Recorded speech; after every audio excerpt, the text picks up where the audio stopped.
Uy, magaganda yung saging nila.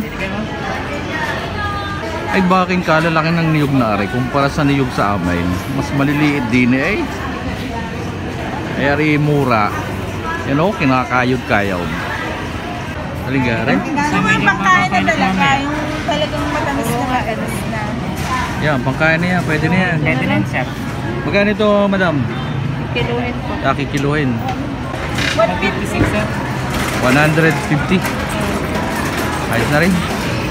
Yun ang hinahanap na togi. 50. 50 pesos. Isang kilo, madam, yung isang ganon. Ang dami.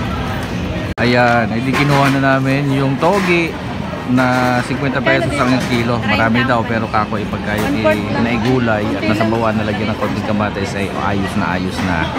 Kasi nga ang hanap lang namin sana ay pang lumpia. O, katulad sa labas, ang kilo ng sibuyas sa loob ay 70. At ang ilalagay na sibuyas sa lumpiang gulay para makakain din ng mga bata ay aring sibuyas na puti. Isda na, isda.